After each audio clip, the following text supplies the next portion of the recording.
All right. Just FYI, I'm going to start the recording too. Great. Thank you. Yeah, I don't have that availability here, ability here. All right. So we're going to talk about, first of all, today is business value.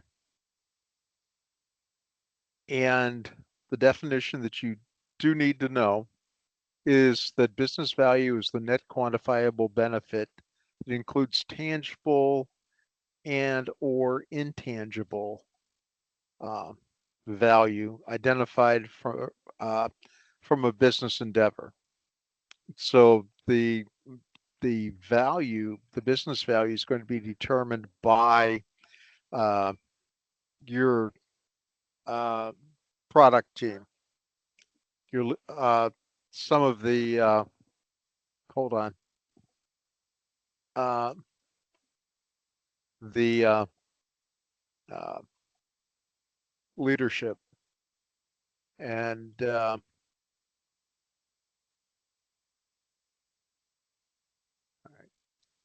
and then uh, the total benefit realized is based on the declared business value. All right. So while project managers are not responsible for determining the business value, you do need to understand what's contributing to it. So you need to work with stakeholders, um, do the research, and talk to any of the other experts that are in the organization or anyone you know uh, inside of the corporation. Okay. And what you need to understand is exactly what can contribute to that value. So some of the things to look at are shareholder value for public traded companies or business growth for private companies, uh, the value to the customer, increasing employee knowledge, or uh, having value for your business partner. All right. Several kinds of types of business value. Can anybody give me an example of uh, a product that AT&T has had that was a first to market or looking for new customers? The iPhone. The iPhone. Yep, 29th June 2007. AT&T had the exclusive was the exclusive distributor of iPhones and the exclusive carrier for iPhones. And the cost at that time, AT&T subsidized it to right around $500. But the customers had to sign up for a 2-year contract. So it contributed financial gain to the corporation, got us some new customers, and we were the first to market uh, with that product. Okay. What about regularization?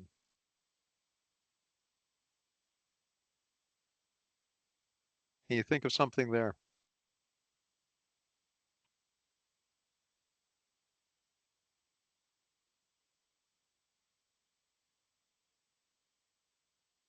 This guy You're right going to here. take a stab and say long distance?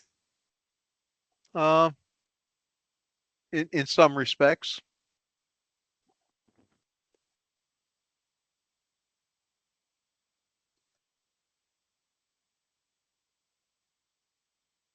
Think about compliance with standards and regulations.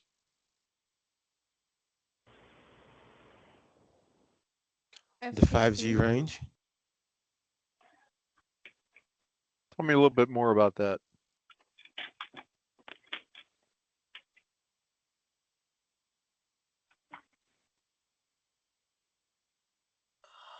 if I remember correctly, we had certain ranges that we're able to use and some were not allowed to.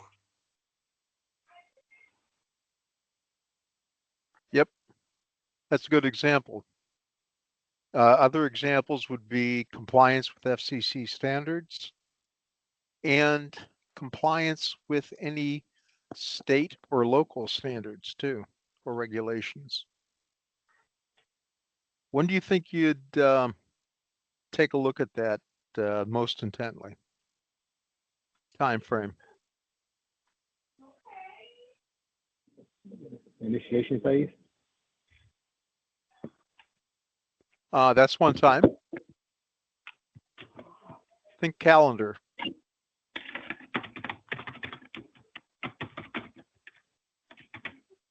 When do new regulations or standards or laws come into effect? Annually? I'm sorry, I couldn't hear. Annually? Annually? Yeah, usually around January. So somewhere around December, you need to start looking if you have to be compliant with anything. Okay.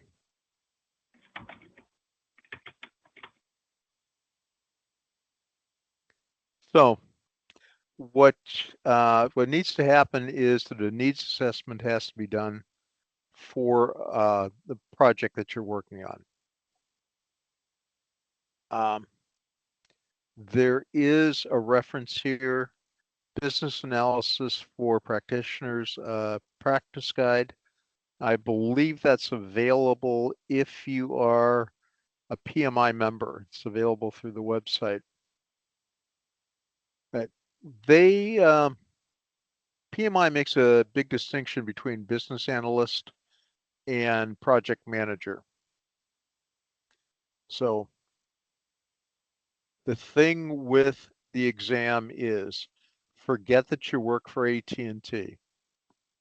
You've got to get into the mindset that you have to look at the questions and evaluate the answers based on what PMI gives you. Okay. So because a needs assessment needs to needs to come before the business case. Okay. Project manager is not involved in doing the needs assessment. Okay. So you need to understand, though, the business goals and objectives and the issues and opportunities. So a business analyst or someone in the account team will create this business case, or I'm sorry, do the business and analysis or a needs assessment. Okay. So there'll be recommendations in there of what should be done, any of the constraints, assumptions, risks, and dependencies that will exist, how you're going to measure success of the project, and they can recommend an implementation approach. Know that they can. It's best if they don't. Yeah, that needs to be up to the technical team, but I didn't say that. All right. Anybody have a financial background?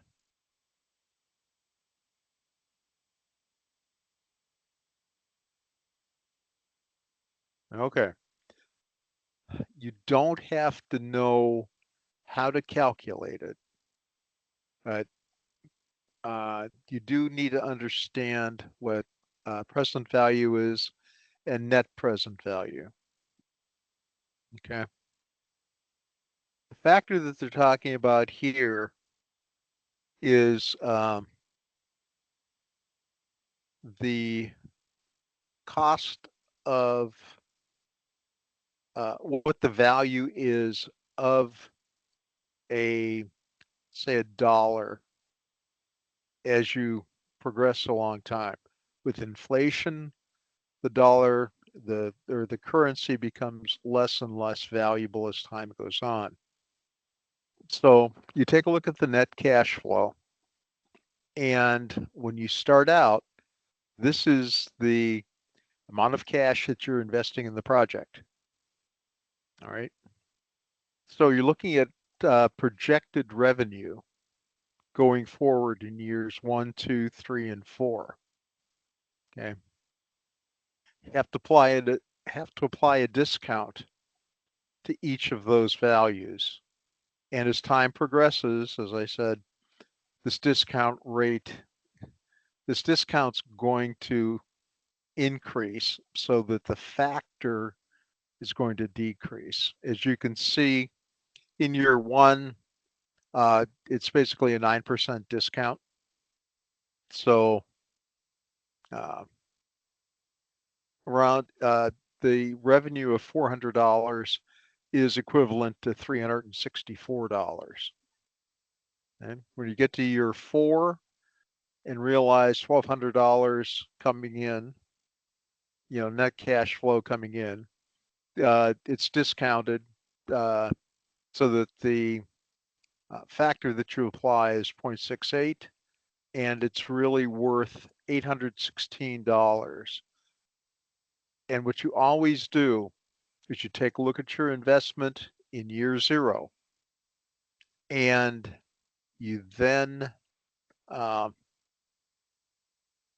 look at what your revenue is going to be throughout the entire project with the discount rates, and see if it makes business sense to pursue the project.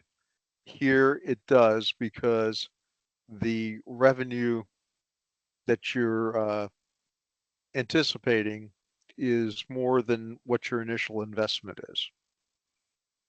Okay. And in some instances, say with AT&T, these could be, excuse me, these could be in thousands or even in millions, okay, on revenue. And if you have any questions, Yeah, I got a question. So with this Yeah. factor, is that something that we determine, or is this kind of predetermined, or is every project different? It's really finance should be able to determine that, because they have a look at historic inflation rates, and should be able to get the factors from them.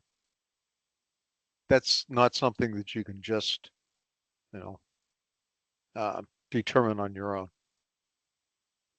So when we look at this, are you saying, like, as project managers, that we would look at numerous projects and then determine which project that we should decide to go with, or is this kind of just a point of reference for us to kind of know before we get to this point, before we actually get to that business case? This is done by the leadership with input from finance, so that this is what they're projecting. This is before the project starts. Okay, so fortunately, you're not involved. Hey, Harry, as Yeah. project managers, though, we need to be aware or be requiring or asking the product people of this information and keep them handy as part of the project management process. I'm sorry, could you repeat? I've got a lot of background noise. So the project manager doesn't own the production of these values or business values. No. But as project managers, before we start a project, we should be looking for these information from the product managers or client sponsors, right? Right. And what you need to do is monitor this. Understand what the inflation rate is, or what the factor is over the lifetime of the project, and take a look at what the revenue is. Okay. Okay. Because so you've, sorry, go ahead. what's that? So it's a living document that we should be asking for updates as these changes to Well, the project. It's not a document. This is how leadership will determine which projects to go with. Okay. I see. Okay. It's not a document. It's a number that you need to meet. Okay, in order to make a profit off the project or realize the business value of the project. You're not going to have to do any of the calculations or the projections or anything like that. You just need to make sure that the project is still viable by examining this as time goes on. Thanks. Okay. Hey, Harry, one other quick question for you. This is Yeah. Alonzo. So for the purpose of the exam, and I think you Yeah. mentioned earlier that we have to understand the difference between the present value and net present value. So if you had to summarize that difference, say in a sentence or two, how would you summarize the difference between those two?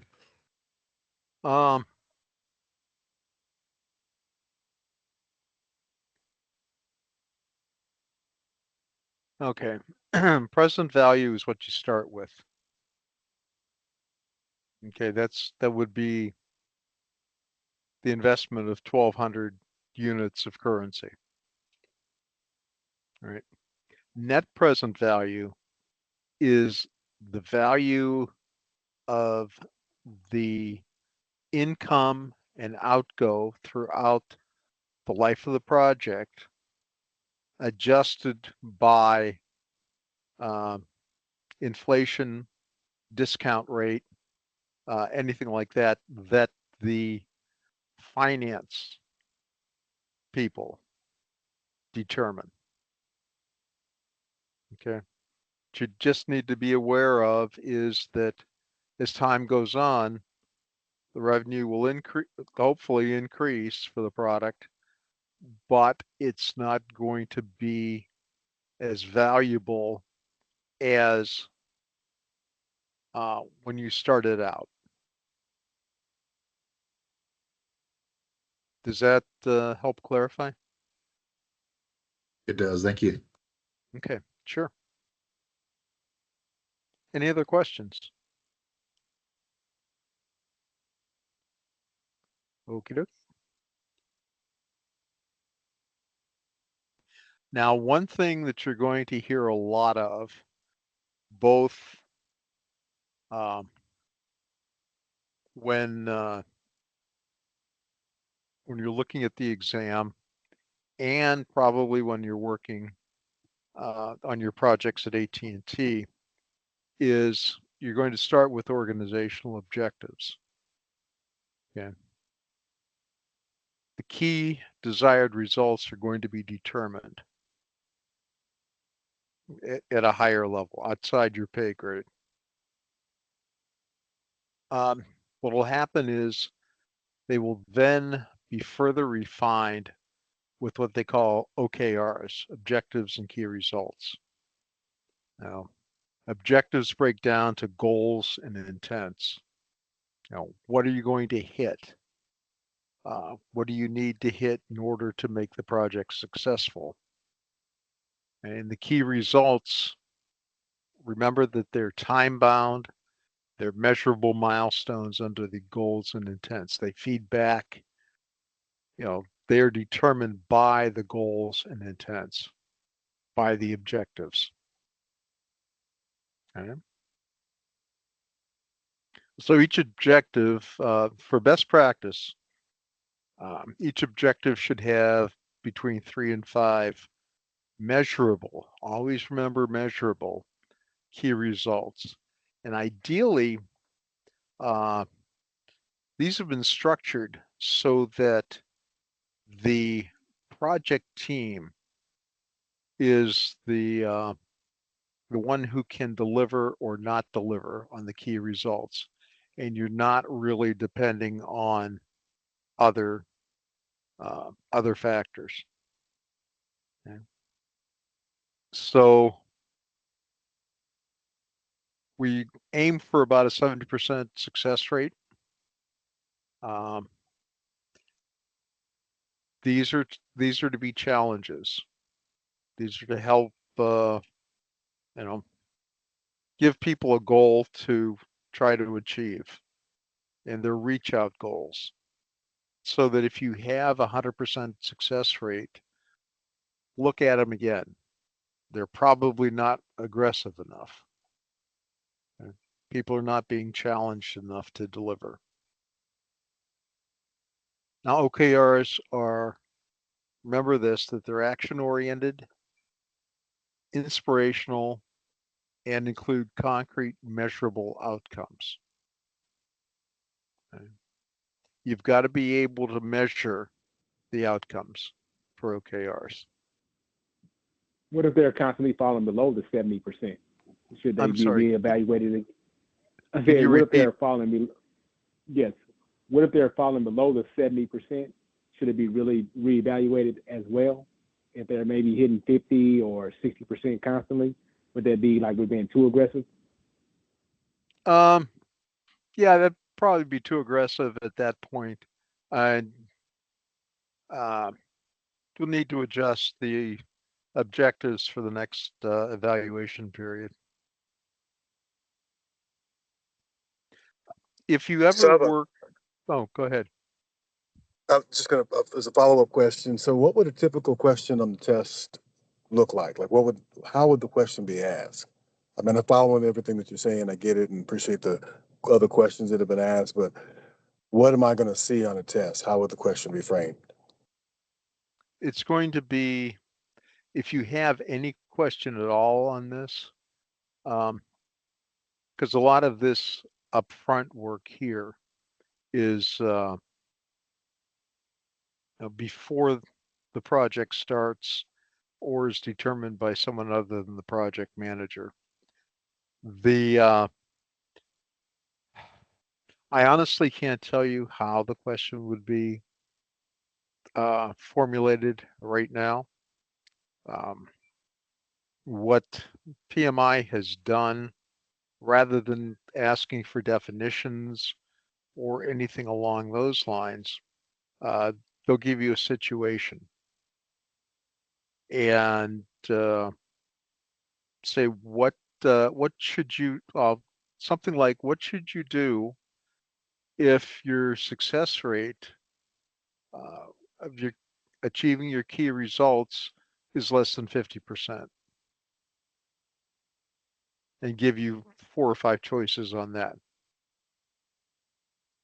Okay, which means that you have to understand what what OKR means, what it's composed of, and what the goals are. So it'll be along those lines. That's helpful. All right, thank you. Okay.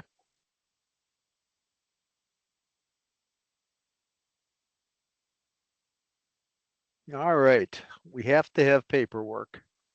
So let's talk a little bit about business documents.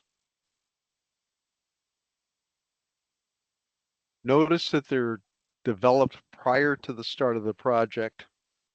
Okay, so usually by a business analyst or a key project stakeholder. Right.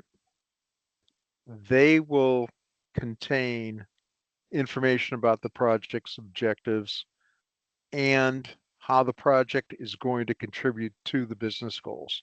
What you always want to have is a direct mapping, a direct traceability between what the project is delivering and the overall business goals for the organization or corporation. So business documents are going to help the business, the key stakeholders, and the analysts help determine whether a project's worth the required investment of time, money, and resources. or could more benefits result from a different project? Okay. So um, these will be living documents because the determinations are going to be uh, based on what the sunk cost is in the project that you're working and whether or not they can see more revenue or more benefits from a different project. So these factors, you need to review the documents periodically to see how your project's doing compared to other ones that may be more profitable or deliver a bigger value. You're not going to be generating them. You probably have very little input to them. You need to review them to make sure that you're still aligned to the business objectives and see how you're standing compared to other projects.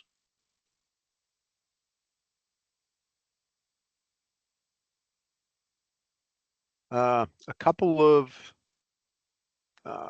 examples here are the business case and the benefits management plan. All right.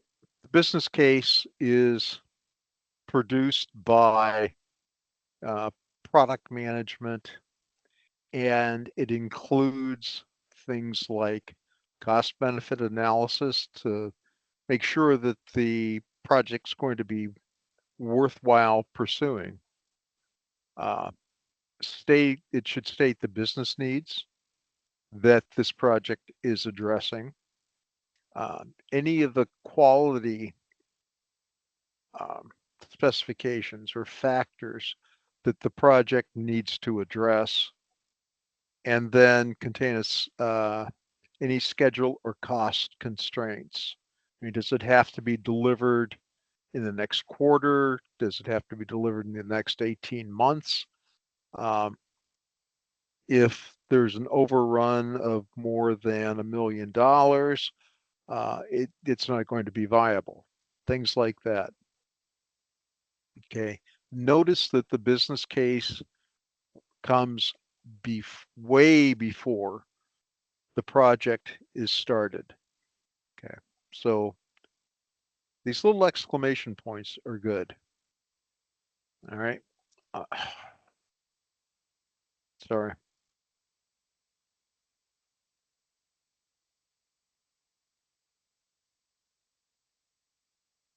Ah. While you're scrolling through that, Harry, a quick question for you. So is the Yeah. business case also written by the senior leadership team or the business analyst or the project manager for the purpose of the exam? It's usually done by product management who Yeah, looks at the external and internal needs and puts together a reason why we need to have a project relating to that. Okay. There's also another document, a benefits management plan. And this should include how you're going to create, maximize, and sustain the project benefits. Okay. So it'll give a time frame for any short-term benefits and any long-term benefits.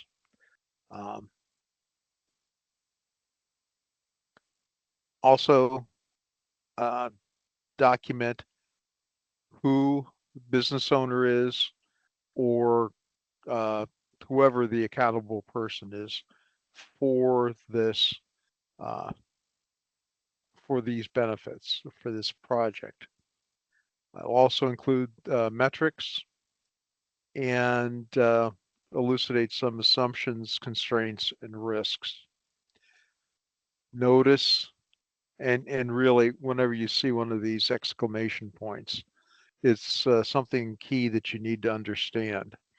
So that the benefits management plan is a business document and is not part of the project management plan. And there's a definition for benefits management plan. I'm just going to pause here and let you read it for a minute. Oh boy. Yeah. And you should have this on your slides also.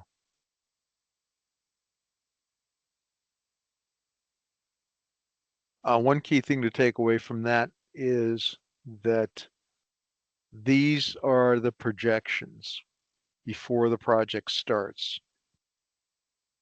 And they need to be evaluated when the project's completed. Okay. To see if the benefits have been received,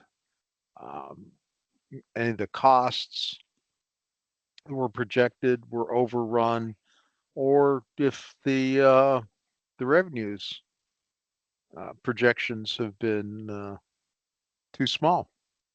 When I worked with Motorola, we were producing cellular telephones, and the initial projection was that there'd be 100,000 units sold over the life of the product. Okay, all cellular phones. Okay. Now, think about today. Apple has sold over 3 billion iPhones. So these are wet-fingered guesses to begin with. Now, there's research done, but just realize that the business case can change based on revenue received or benefit received and what's projected.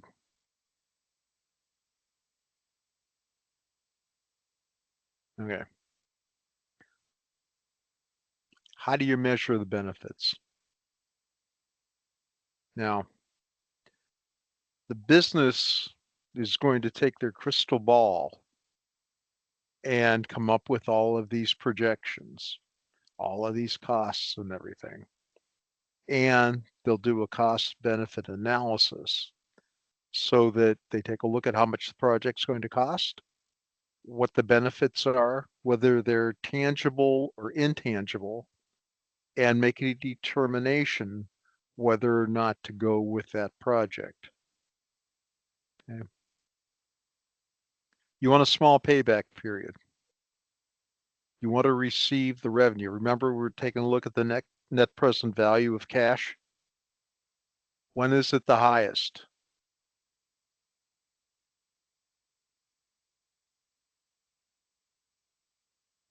Like right after the project's done. No, it's when it At the starts. beginning. Yeah. So if you take a look at how the project progresses, the revenue is going to be discounted based on how much you invested. So what you want is a really short payback period so that you recognize more value from the revenue that you receive. Okay. Also have to assess what's called opportunity cost.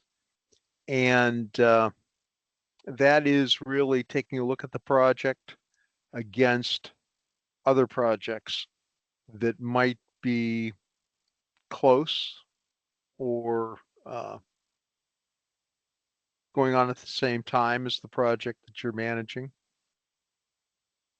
And what that is it's an analysis based on what the other projects could bring in as far as revenue or business value. I'll put it as business value. Remember, business value is both tangible and intangible. objects. Okay. So if you want to increase revenue in a particular market, you might take a loss on the project, but the business value may be higher than other projects because you want those customers to get hooked on something like a cell phone or something like fiber to the house. Okay. So the opportunity cost, and I'll pop open the definitions here. See if we can get them on. All right. Opportunity cost, a concept applied to quantify the missed opportunity when deciding to use a resource. For example, investment dollars for one purpose versus another. So it determines how much you need to invest, what your projected revenue is. Okay.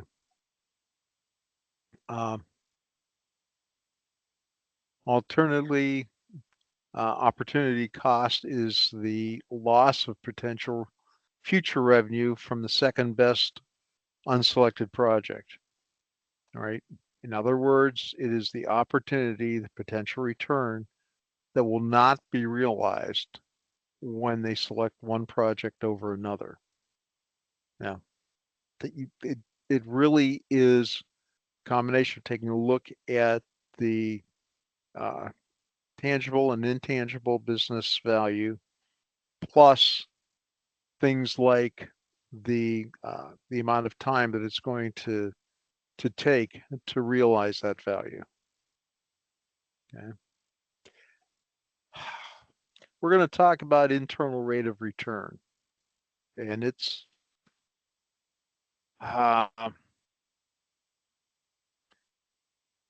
it can get kind of confusing the way they define it. I am going to put in the chat after we're done, since I can't get to it right now, um, an external resource that I found that does a really good job of defining internal rate of return and gives a formula for calculating it. You're not going to have to calculate it. Okay. This, what it really is, okay, if you remember, we added up all the net present values to see if it was worth an investment. Well, the internal rate of return is how much you can realize if you don't do that project. Okay, it's basically the amount of interest and the amount of revenue that the corporation realizes, and you've got to go above that internal rate of return. Okay. You know, another fairly crude measurement is return on investment. So take a look at what you invest, take a look at what that investment is going to return.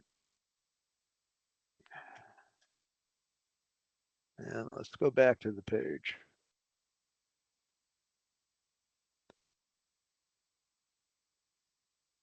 Let me see here.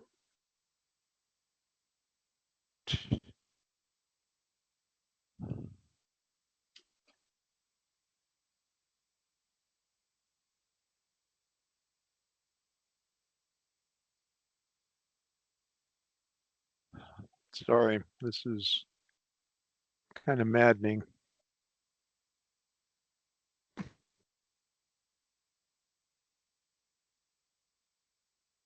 Hold on. All right.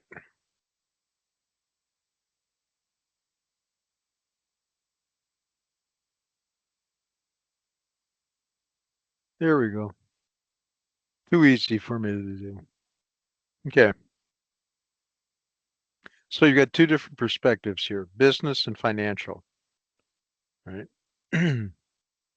What the business wants is something that's going to pay back as quickly as it can, and it's not going to be affected by other potential projects.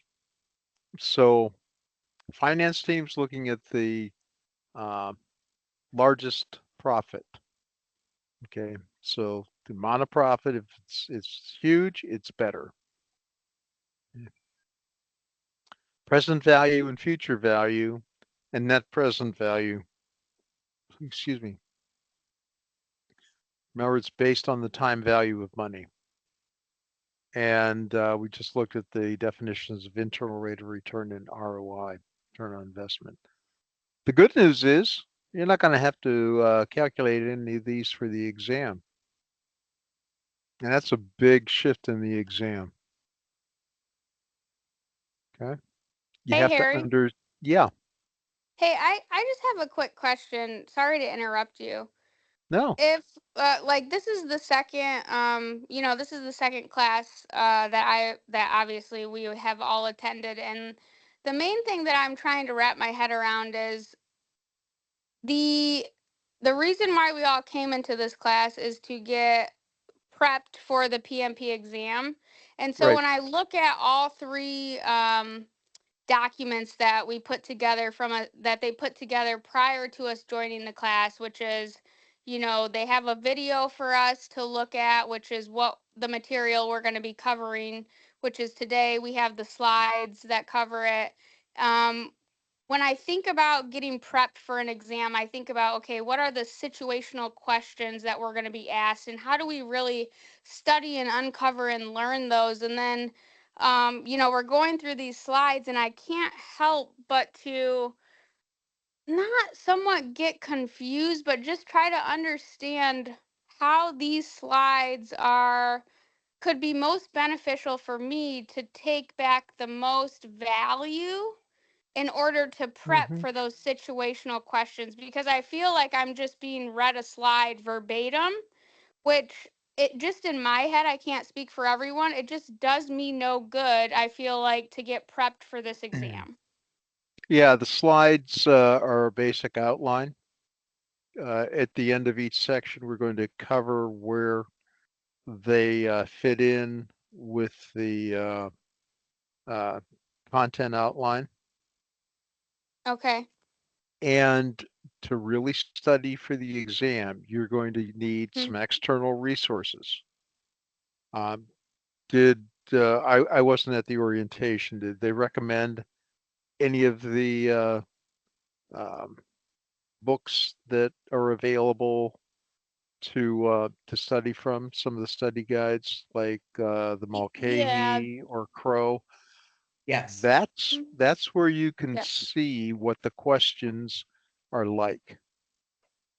Okay. They they will be mapped to the content outline. Okay. Okay. Thank you. So this gives you a flavor of what you need to really dig into. Okay.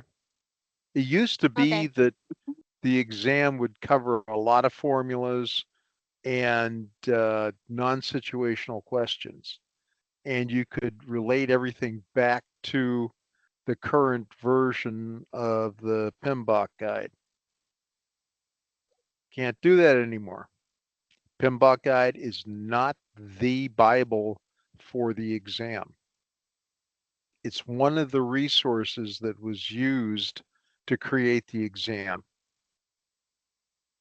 There are a ton of external resources that were used, and the slides give you a flavor of what some of the questions could be on. But to me, the um, the best way I could suggest to study is to get either the Mulcahy, the Crow, or the Ramdahl books, or their online resources. That'll give you the best idea of what the concepts are and how to study for them. Okay, thank you. Okay. Now you're sitting in this class because you have to have 35 contact hours. Okay. Yes. Yep. So PMI still requires that. And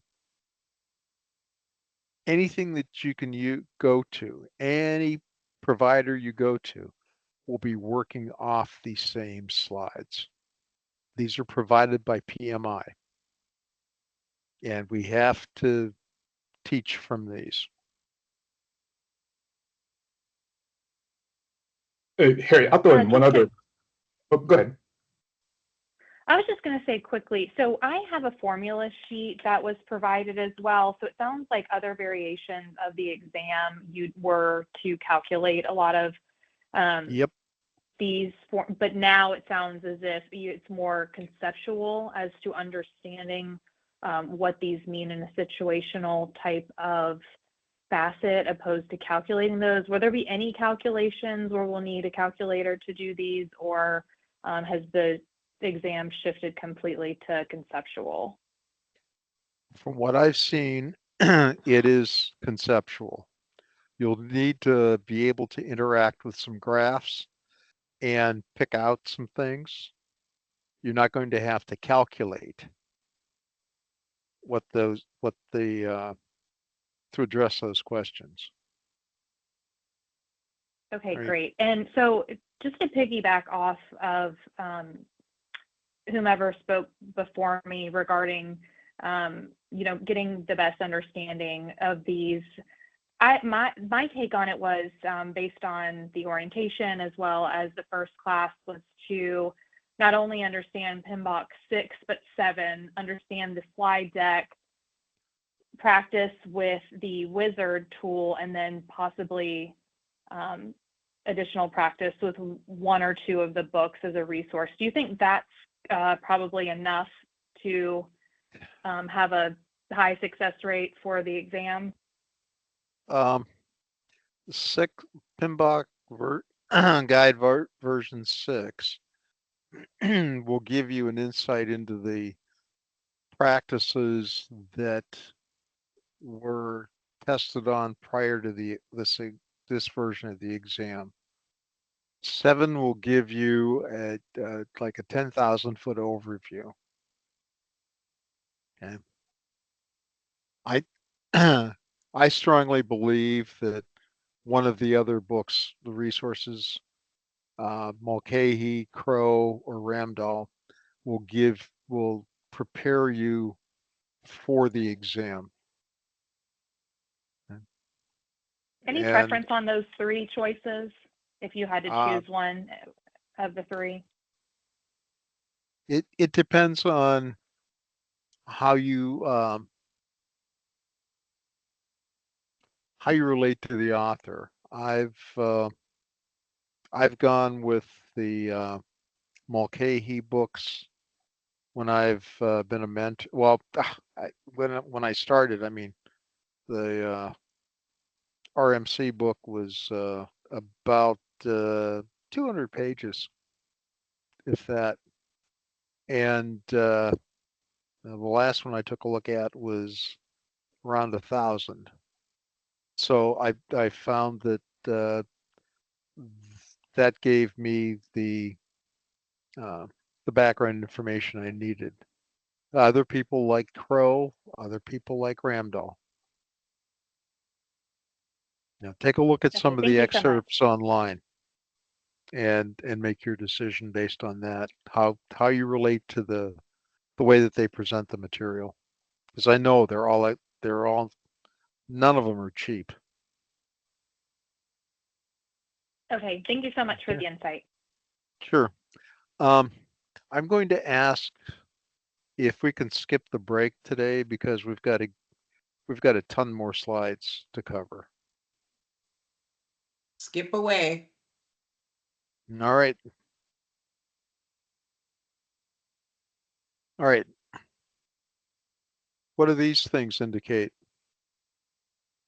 over here on the left?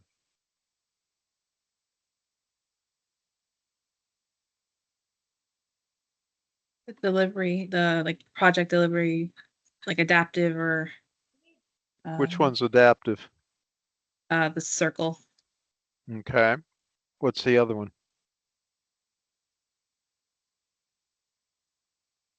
You got to know these things. Is it functional? It's for a hybrid project. Right. Okay, you're using both the predictive and the adaptive processes. You got to pick and choose. That's PMI stance. Okay. All right. So what especially an adaptive project includes is or is based on its incremental deliveries. Okay. So you can't some of the factors are that you can enable the delivery of value, and that can be tangible or intangible, can be revenue or customer satisfaction earlier, because you're using a very short increment to deliver. Usually within software development, that increment's 2 weeks. And when you first start out, people throw their hands up and say, we can't get anything done in 2 weeks. Well, it requires a lot of work to, on the specifications, the working and we'll go over these terms later, the backlog for the particular sprint, writing the user stories properly, and then having enough confidence as a development team to be able to deliver within those 2 weeks, and giving feedback to your product owner as to whether or not you're able to achieve that much in that time period. Excuse me. Right. So you can show things to customers earlier. You're going to be showing them prototypes, basically, what we call a minimum viable product. That's something that works. That's the minimum amount of functionality that will satisfy at least part of the customer's needs. All right. The big thing is that you get the feedback loops. You work with the customers on each of these deliveries and find out what's useful to them, what isn't useful to them, and review. The product owner will review with the customer if there have been any changes to the business needs. Historically, only about less than 60% of software development projects ever made it to the customer, because they historically, with waterfall or predictive methods, they took about 18 months to deliver a project. Business needs change over that period of time. And if you're not doing an incremental development, incremental evaluation, using incremental feedback from your customers, you can be very off the target by the time you deliver in 18 months. Yeah, I would remember I was part of the Agile COE. So, all right. ECO coverage. It was 3.2 and 2.1. These are the areas that were covered in this last section. Okay, so you can map this back. If you have questions in that, map it back to the ECO, and you can then concentrate on the areas that you either didn't understand or had an issue with. All right, we're going to go into organizational culture and change management. Now, definition change management. I'll be able to collapse this again. Comprehensive, cyclic, and structured approach for transitioning individuals, groups, and organizations from a current state to a desired state. Okay. It's different from project change control.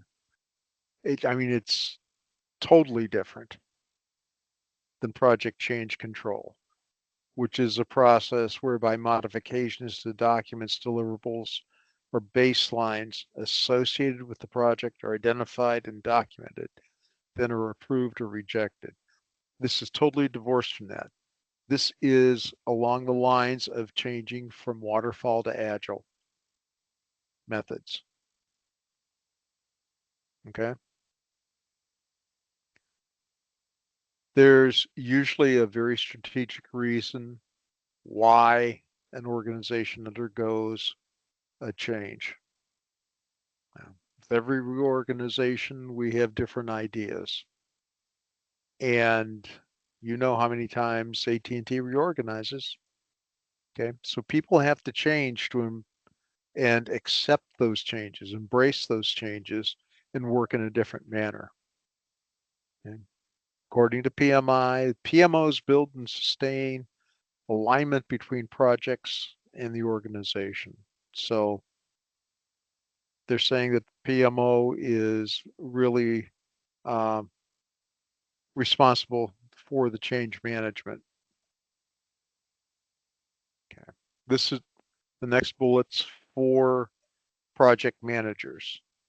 Now, whether or not your organization has a PMO, you are a change maker. You're going to have to work with the other employees and contractors if there is a different method that's going to be used or a change in anything. Okay. It's easier said than done. There's a wonderful reference, and I'll put it in the chat when we're done. But the author's name is John Cotter, and the book is Leading Change. It's a real small book, easy read. I suggest reading it 2 or 3 times. My copy has about 40 or 50 sticky notes in it. Okay. Just key points of how a change needs to be managed. Okay. And I agree that you need to tailor strategy to the circumstances, how much time you have, what the current state is, people who are going to be having to live through that change and embrace the change, and the timing of it. Okay? And naturally, you use a robust approach. All right. So here we're talking about predictive projects. So managing organizational change impacts on projects. Each organization is going to have a culture. You've got to understand what that culture is. Within AT&T, the culture for supply chain is different from the culture for software development. Okay? Think along those lines. You need to be able to evaluate the impact of the organizational change to the project and determine what actions are required to have that change be embraced and implemented. You also need to be proactive and recommend options for changes to the project, and continually take a look at external business environment for impacts to the project scope or backlog. External business environments can include things like inflation, conflicts in the country that you're delivering to, or even just the impacts of things like global pandemic. So those things can change how you address the project.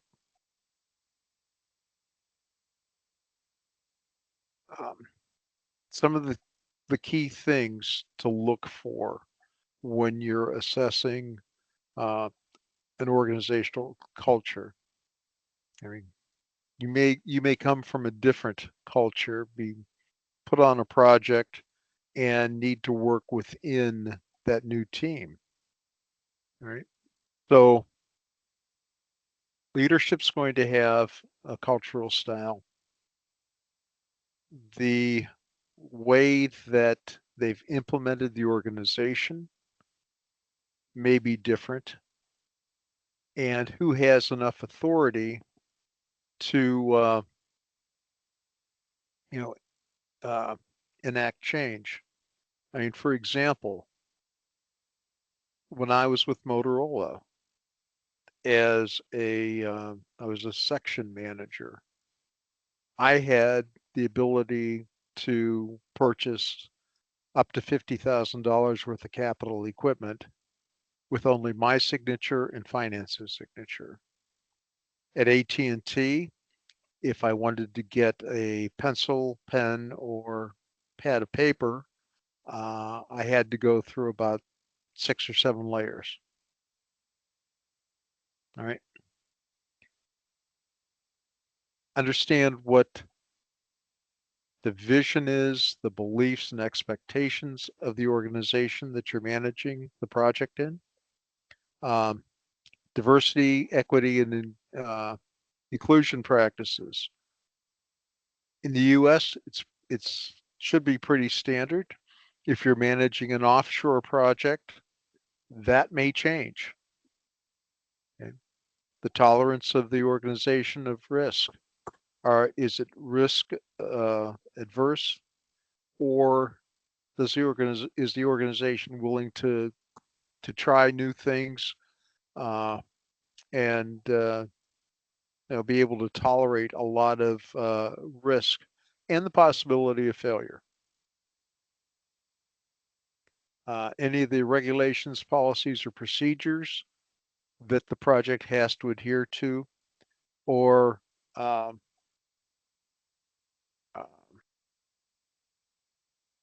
that may exist within that organization, or what they have to meet outside of the organization, such as federal regulations, state or local regulations. Code of conduct at AT&T, at least, that is uniform across the board. Okay. Other companies, other organizations, it may be different. Okay. What's the operating environment like, and what exists as far as a motivation and reward system? I've been in organizations where motivation and reward system was, if you deliver and you work enough overtime, you won't get fired. Other places have been, financial incentives or other things, okay, to make sure that you're still motivated throughout. And remember another thing about this exam. It covers a lot more than software development or construction. Okay. There are a, a, a boatload, a ton of PMPs out there who are in the construction industry, especially. Okay. So this is not limited to what AT&T does. Always take the perspective that this is any type of industry where you would have a project. All right. Determining the risk threshold or appetite for risk. Need to take a look at the country or region that you're working in, the industry or sector that you're working in, leadership team, and the project team. Right. You want to make sure that you understand how much risk you can take. And we'll get into that in a little bit too. All right.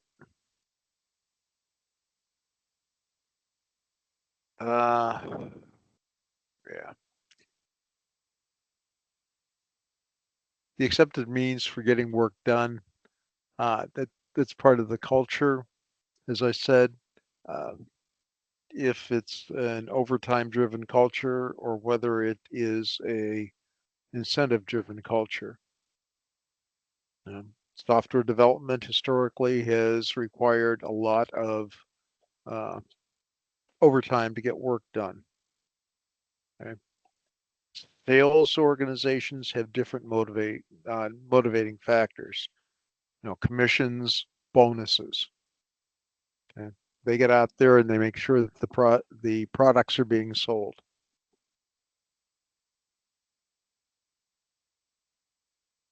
This is one change management framework that PMI likes. It's an ADKAR model. These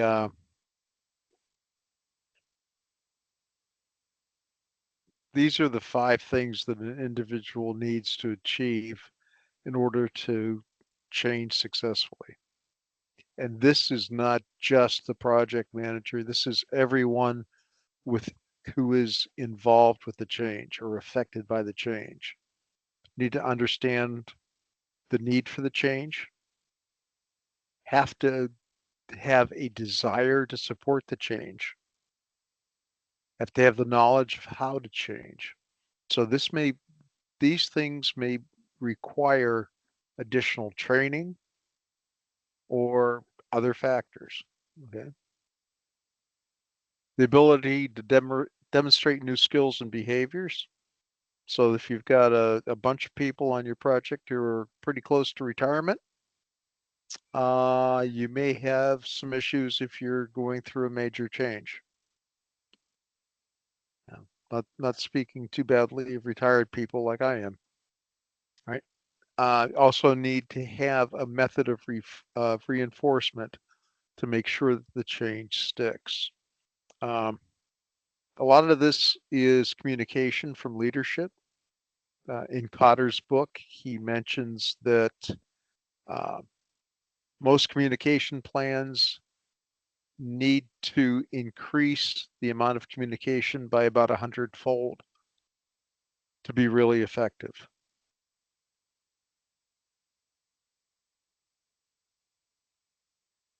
So a couple of do's and don'ts to support the change.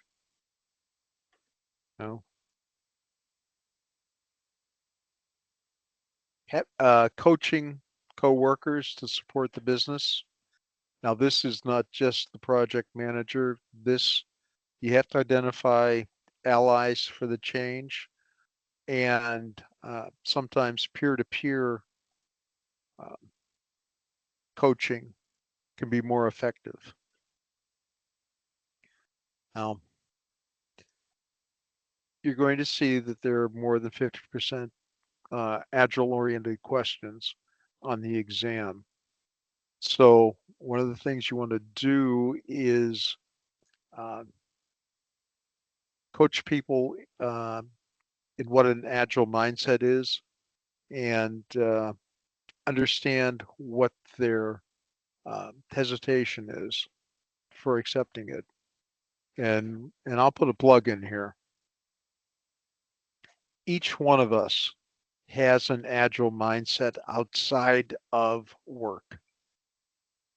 You don't, what do you do if you have kids, you're ready to go on vacation and somebody comes down and is sick? Okay. Do you just go on vacation and leave that person back home? Or do you change your plans?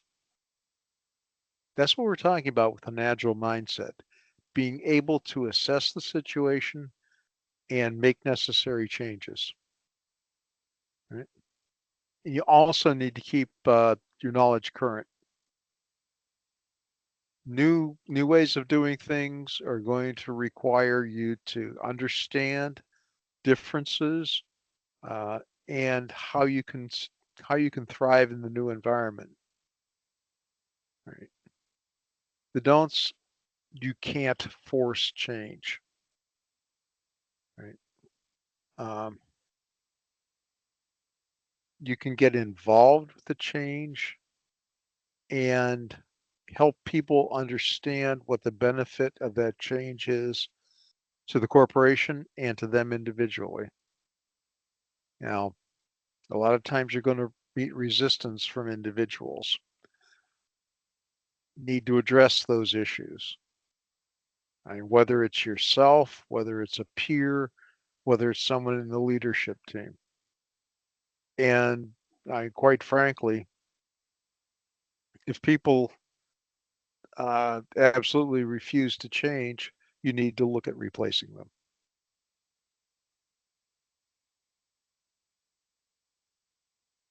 All right. So if you've got to affect a change within an organization, few things you need to take a look at.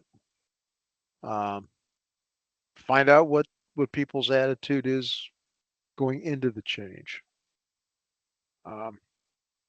Create an informational campaign to familiarize people with the changes. That's what Cotter, you can, if you use the Cotter reference, it goes into that very, very in a lot of depth. Right. Don't gaslight people. Need to be open and transparent about the potential effects of the change. Okay, if it's going to require some overtime, you need to be upfront with people about that so that they can change some plans perhaps, or understand what it's going to take in order to get the project done. I would definitely say create a rollout plan for the change, or work with leadership to create a rollout plan for the change. Note that the rollout plan is not a project management plan component. And, we're going to revisit the project management plan over and over and over in this class. All right. Okay. The PMI has embraced the what's called the Bright Line Transformation Compass that consists of 5 components. A North Star statement, which really is what the vision is and what the strategic objectives are. Needs to elucidate customer insights and what they call global megatrends, or being aware of what's happening in the world. And if we enact a whole bunch of tariffs on, say, China, what's that going to what's that going to result in? Okay, is the project still viable knowing that? Then the other 3 are cross-functional transformation operating system, having internal volunteer champions, and they specifically mention we're not talking about external consultants. You need people to who embrace the change to be able to champion that within the organization. And an inside-out employee transformation, meaning that the change has to be embraced by the developers. All right. This is the area of the ECO that we've covered in this particular section. It's really addressed just 3.4, supporting organizational change.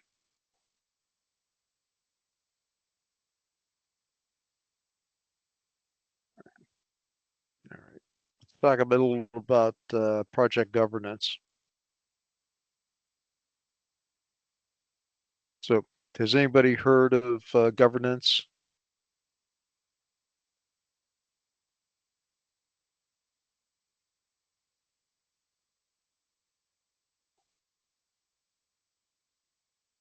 Oh, come on. Yes.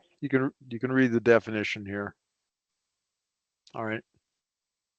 So what you do for each project, okay, in PMI's vision, you have a team, a person or a team that takes a look at the boundaries that the project has to operate within, whether it's cost, time frame, uh, the strategic goals that you need to meet, and any of the operational goals you need to meet. All right. So the governance team offers a single point of accountability. They're responsible for making sure that the project is within the guidelines, and this is throughout the project cycle. Right? This type of governance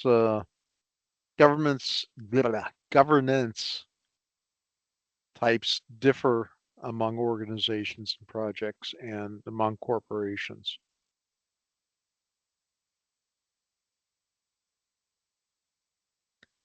Okay, predictive projects. Project governance, how, what kind and how much. Right. If you're poking your nose into things too much, you can annoy stakeholders. If you don't stay aware of what's going on with the project, um, the project can go south. All right. Can lead to a lack of stakeholder engagement or accountability. So if you want governance to help, you don't want it to hinder. All- Um, Typically, a PMO will come up with governance, the way the governance needs to work, and make sure that it's aligned with any of the organizational policies. Um,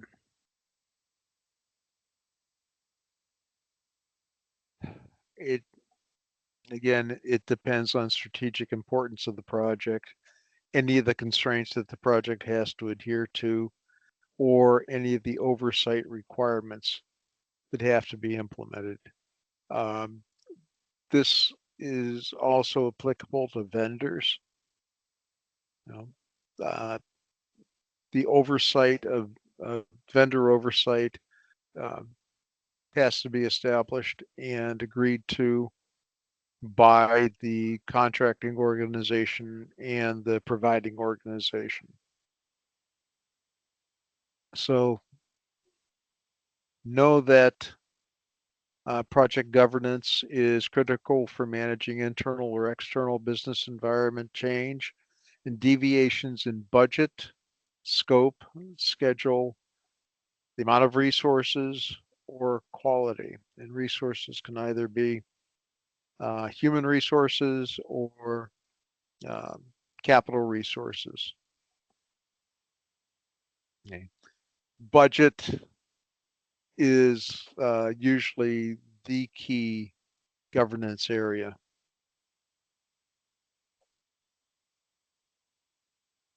I'm not going to drain the slide.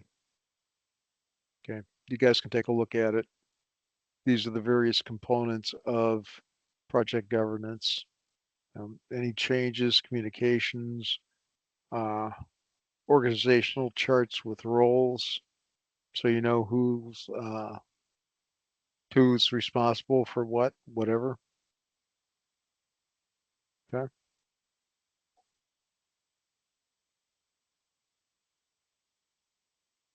All right.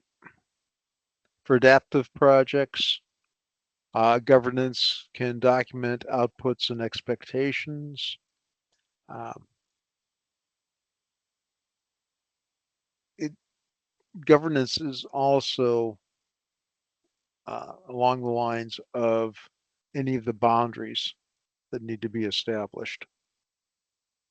Okay, what are the guardrails that you have to live within? It's basically the same thing as predictive projects. Additional things are um, being able to extract the project status from how you planned to deliver value. So what are the defined iteration or sprint expectations, and what are the outputs that you're looking for from each of the sprints? Okay. Can have releases that are tied to specific dates, and at times can afford real-time monitoring of project output through the daily stand-ups. That is different from what agile best practices at this point in time. Um, it's different from the best practices that both SAFe and Scrum.org promoted this time. Okay, monitoring should be external to the stand-ups. Okay. Um, all right.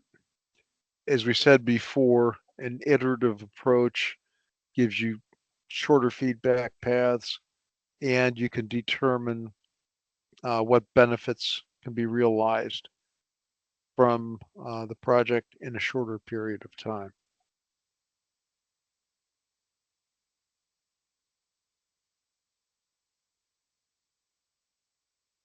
All right.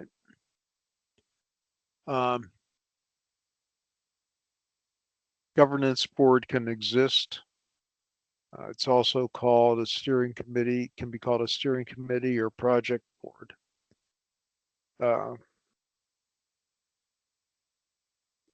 Can provide project oversight. It can include it should include key stakeholders, such as the project sponsor, senior managers, and if you have a PMO resources. Okay. Governance board should be should review key deliverables and provide guidance for project decisions, such as what needs to be delivered when the releases should be scheduled, how much budget is still available. All right, projects that use Scrum or SAFe use intermediary governance boards to liaise between the project and organizational governance. So organizational governance is above, and then when you have a project or effort that's using Scrum or SAFe, you'll most likely have an governance board that is in between the project and the overall organization.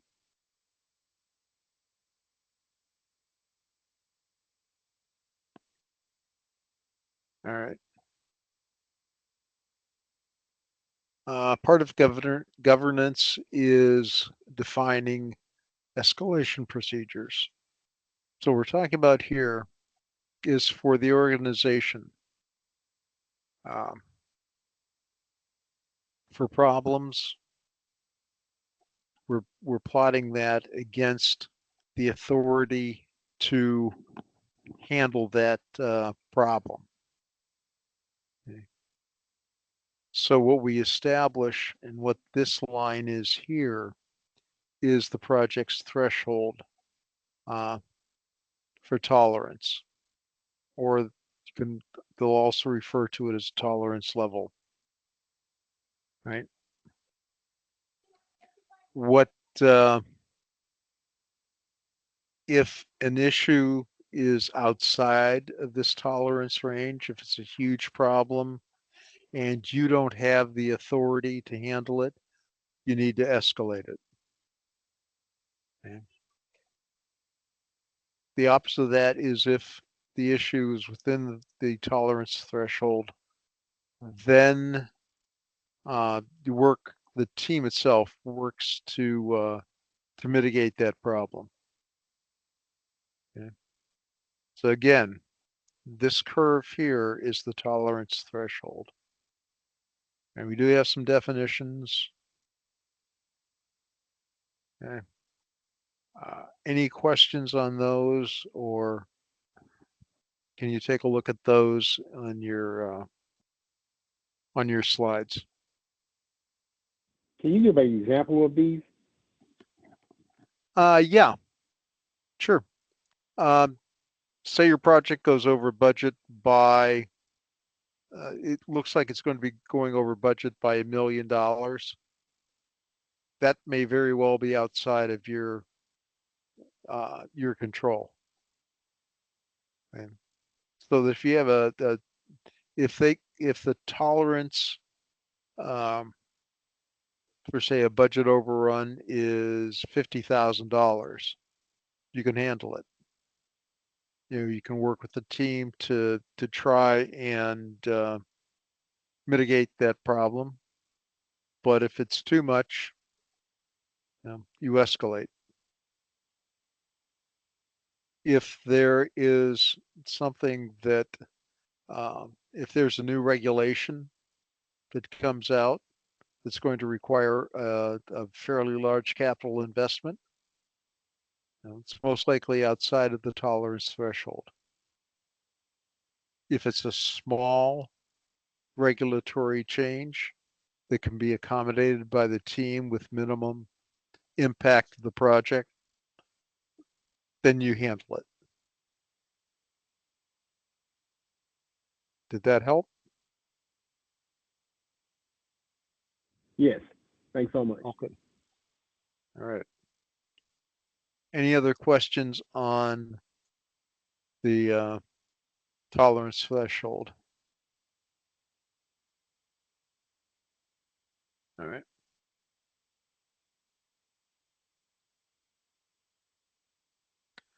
All right.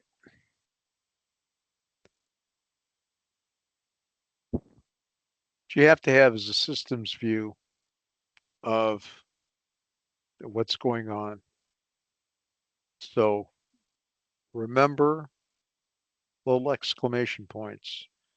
Remember the project management principle: recognize, evaluate, and respond to system interactions. So unless you're delivering something that's brand new and it's all self-contained within the project itself, you're most likely going to have to interface with someone. You're going to have different systems that have to talk to each other. If you've ever worked on an AT&T billing system, I don't know where the rewrite is right now, but it used to be such a kludge it wasn't funny because of our dear Judge Green busting everything apart. And then when AT&T acquired, or Southwestern Bell acquired Singular, acquired Southeastern Bell and Pac Bell and Ameritech, they had to be put back together. So think about it like that. All right. Governance systems go from start to end of the project life. Yeah. Rationale behind that is it's used to enable smooth workflows, manage issues, and support decision making. The distinctions between predictive and adaptive projects are that for a predictive project, the value delivery is a product of the life cycle. You deliver at the end. For an adaptive project, the value delivery is embedded in the life cycle so that you're delivering multiple times throughout the life of a predictive project. I'm sorry, an adaptive project. Let's see what our definitions look like. Okay. Project life cycle, the series of phases that a project passes through from its start to its completion. Phase gates are a mainstay of predictive projects. All right. So what we're talking about here is with predictive projects, you split work into phases. We used to have, well, for predictive projects, we have things called phase gates. Some of them were and are end of requirements, end of design, end of you know, implementation, end of testing, you know, along the line. And unfortunately, in predictive projects, the um, completion of a phase is usually time dependent. And, yeah, it's tough to assess whether you've uh, documented all of the requirements, whether your design covers everything that was in the requirements document, and implementation also. Does it cover everything? And that everything is a huge chunk because you're specifying everything up front. Okay. So the decisions that have to be made are to continue to the next phase, continue with modifications, and modifications can be additions or subtractions from that previous phase. And worst case, you're going to end a project or program based on the evaluation of what's going on at the gates. Right. For adaptive projects, you're going to split work into releases. Right? You're going to have multiple releases throughout the life of the product and throughout the life of the project specifically. And one of the challenges is to deliver enough functionality or enough value for the customers, and doing it in the shortest period of time that you can. At the end of each iteration, you're going to take a look at the results, and um, uh, you'll take a look at what worked, what didn't work, and what changes need to be done for the next iteration. Okay. And that encompasses these two.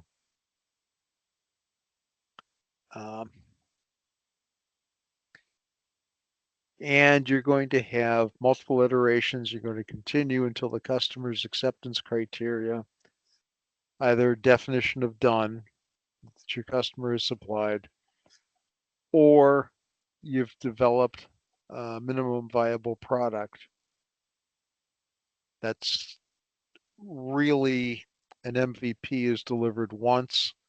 It's delivered as the first release of the project or product. And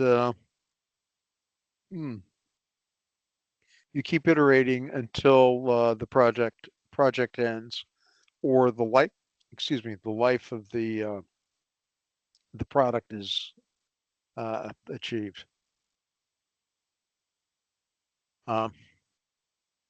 These are definitions that I believe I covered: phase gate, and MVP.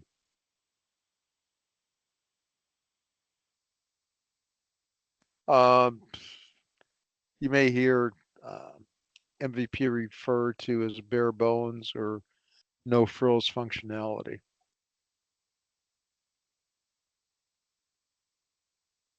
We also use the term gold plating at times. Okay. These, notice that we have gates here and here. What we're saying here is that we can either have sequential, where phase 1 has to be completed before phase 2 starts. Phase 2 starts, phase 3 can't start until phase 2 is completed on some projects. You can have, in PMI's eyes, overlapping of the phases. Say this is requirements, design, phase 3 is implementation. Saying here is that implementation could occur while we're still solidifying the design. It can increase the risk to the project. It may be the only viable way to get the product or the project completed and value delivered to the customer. Okay. Here are the formal definitions.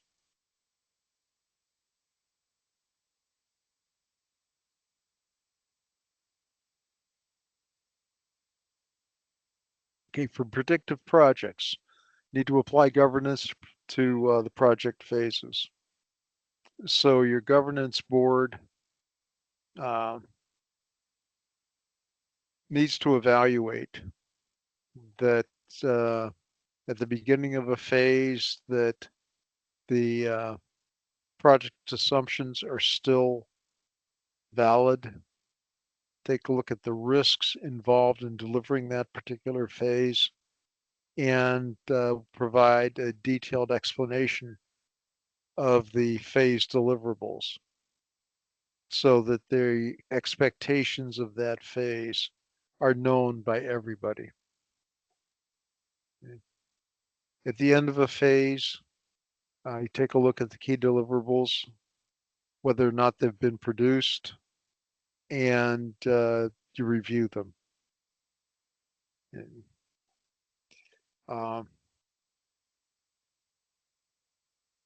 ways that a reason a project, either a phase or a project, could be terminated is if huge risks are encountered that could really affect the budget or the time frame. Deliverables no longer required, needed, or the customers change requirements. And the thing with a predictive project is if you run into any one of these things, that it could cause for project termination. Now with an adaptive project, these are things that are handled from iteration to iteration. Now, risks can most likely be broken down into smaller components and determine how they can be handled in each of the iterations. All right. Covered 2.14.1 and 2.14.2. in project governance.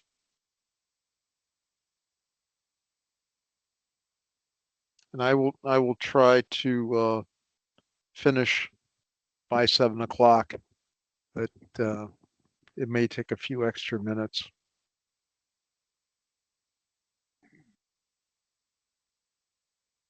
All right.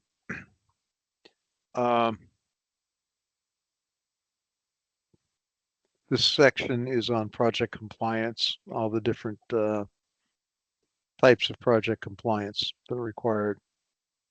So you've got to comply with any of the internal or external standards, any government regulations, um, your corporate policies, product and project quality, and project risk. You know, whether, remember, whether the organization is risk averse or embraces risk. Government regulations can be anything. Okay. There was one project in, I don't remember which city in California, where they needed, AT&T needed to put in a demarcation box. There were certain regulations. If you had the box sitting on the ground, that included landscaping and actually decorative artwork by a local artist for each box that was mounted on the ground. So there were no regulations like that if the box was mounted on a pole. So guess where they ended up? All right. If you have a PMO, it's required to monitor compliance at the organizational level.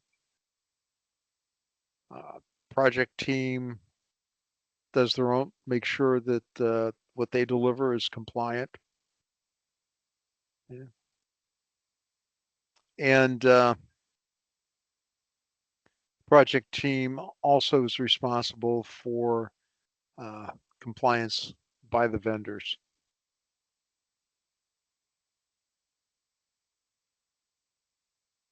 Okay. Some of the components of compliance can be legal or regulatory. Some of the constraints include, and we've talked about these, requirements for specific practices, how you have to do things, um, you know, achieving certain standards. Um, privacy laws, big with AT&T. You've heard of customer proprietary information. Okay, so that's what we're talking about with privacy laws, and also handling of sensitive information. That can be from a vendor, it can be from a customer, it can be anything along those lines. And also quality. So need to determine how much process rigor and quality control is relevant to the project.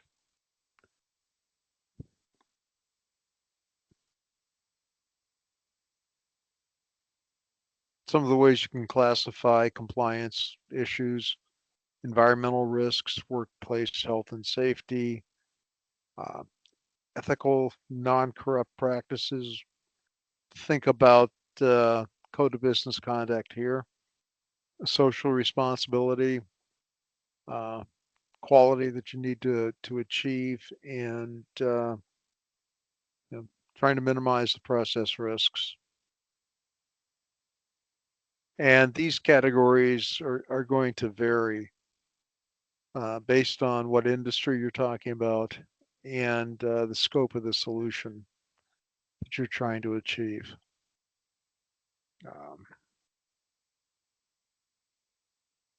And again, if you've got legal or regulatory exposure, you may have different categories, and AT&T does. Okay. So you need to determine when you're a project manager who or where in the organization compliance issues are handled. Okay. I mean, for AT&T, for like FCC requirements, compliance to those, there's a whole team of people who just work on that.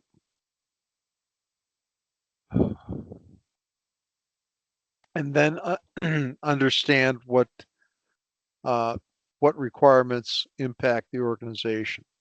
And we're talking about things like workplace safety, data protection, CPI again, and requirements for professional memberships.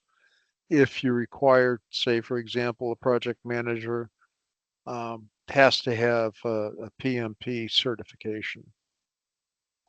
And then understanding what the organization's quality policy is and making sure that everything's transparent so that you make sure that every team member and stakeholder is aware of any compliance matters.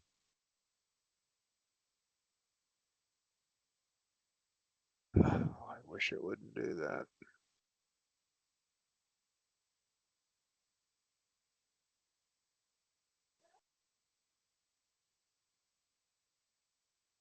So quality policy, here's the definition of basic principles that should govern the organization's actions as it implements its system for quality management.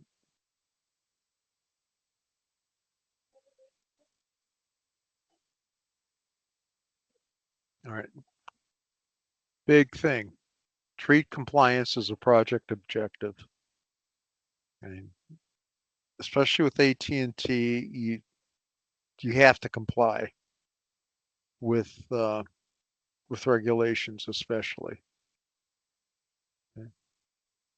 So, as a project manager, you want to track these risks, work to mitigate the risks. Should be prepared to perform quality audits if that's required. And really continuously validate legal and regulatory compliance for deliverables. And that also includes being aware of any changes to the what the legal and regulatory constraints are. And you got to do this as a best practice. You know, you don't want to wait till the end of a project to check compliance.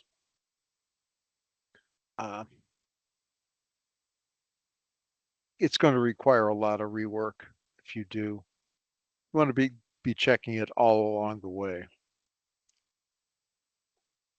Now, you want to have a risk or dedicated compliance register. So we're going to get into this later on too. Identifying each risk, determining who the owner of that risk is, the impact of the risk, and then any of the responses. You know, what can you do to mitigate that risk? And for AT&T, the statement of the obvious: large organizations or those in highly regulated industries typically have a compliance department or officer. We have a number of people who are just dedicated to compliance.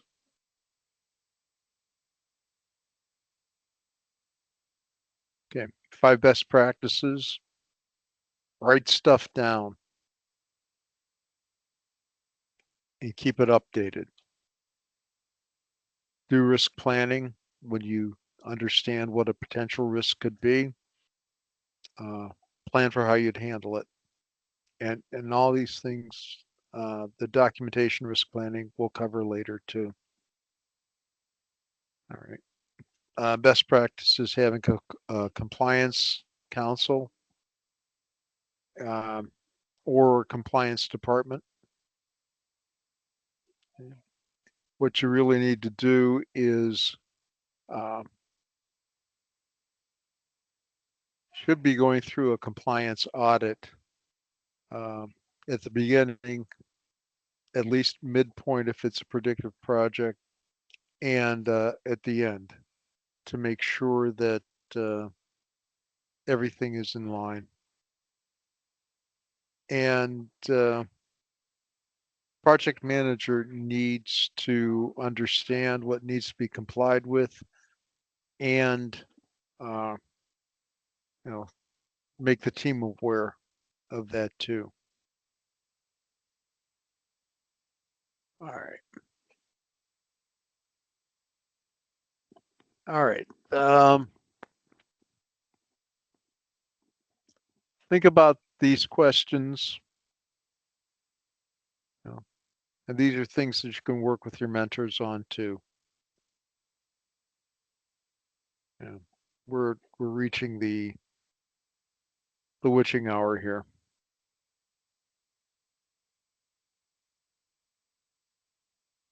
Covered 3 aspects of 3.1.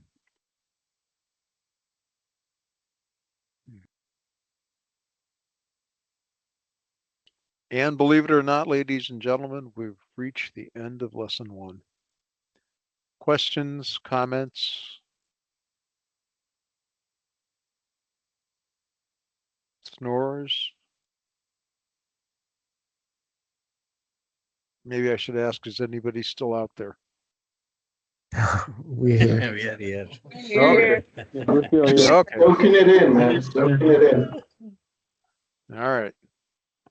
All right. You're going to have a different instructor on Monday, and then you're stuck with me for a whole bunch in a row. So bring your questions. Okay. Do a lot of the homework. Get the books, read the books, work the practice problems. Okay. That'll, even if you can't answer things right now, go over the practice problems for lesson 1. It'll at least give you an insight into the mindset that you have to have in order to address the way that the questions will be worded.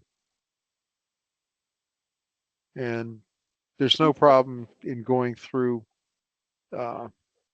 What you want to be able to do is go through each of the chapters in the reference books like Mulcahy, Crow, Ramdahl, and you can take those practice problems and work them multiple times. Okay, they're good reference for what you're going to see on the test, and keep track of how you do on these tests. And you'll note that as time progresses, you're going to be doing better and better because you can understand what the PMI is looking for. Okay. So again, I'm I going. have a question. I asked this question before, and Yeah.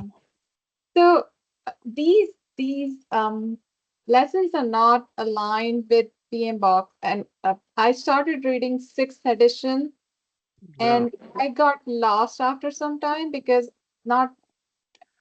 So I started with chapter 1. So there were some of the topics which we covered last in our last lesson in our last Mhm. class, but it's not aligned. How do we go about reading? And there are so many books, right? They're very like they're big books. So Yeah. getting very, you know, I don't know where to start. I'm getting lost actually. Start with working through the either Mulcahy, Ramdahl, or Crow. get an idea of what you understand, what you don't understand, and then look at the reference books that they suggest and see where you need to do a deeper dive. Okay, so And- I have multi, I'm sorry, go ahead. Yeah, as I said before, that PMBOK guide version 6 doesn't map at all to this information. It's a good background on project management processes that you're probably won't have any questions that are specific to either edition of the PMBOK guide, either 6 or 7, because as the creators of the exam went with, like, I can't give a percentage, but a huge percentage of questions based on some of the external reading. So when I start with Rita Multahid, so I should start from chapter 1 and see where what I understand or what I don't understand. Yeah, take a look at the exam content outline Okay. slides. Uh-huh. All right. These are the issues that you want to study. These are the types of questions you want to try to answer in any one of those references. Okay. Okay. Hey, Harry, those echo numbers match to which PM box? They don't. Oh, okay. No, that's one of the things that is totally different on the test now. You can't just go to the PMBOK guide and say, okay, 3.1.1, I'll read that section, or 3.1.5, I'll read that section. Does not map. What we had done before, PMN had created slides to be presented for the students. PMI came about and made all these changes. And believe me, we tried to map things, and it is impossible. There is no direct mapping. So it's the concepts that you have to understand. So dig in, do some practice, questions, okay? And see what you understand, what you don't understand. That's where you can work with your mentors too. They're grizzled veterans who've been through the exam.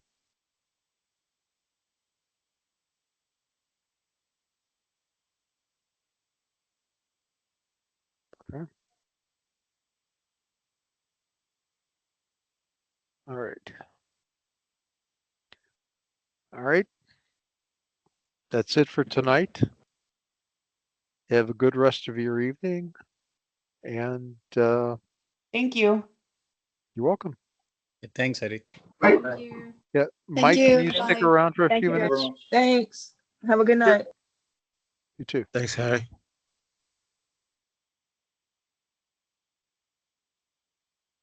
I'm gonna go ahead and stop the recording. Yeah, that'd be good. Harry, you had mentioned a book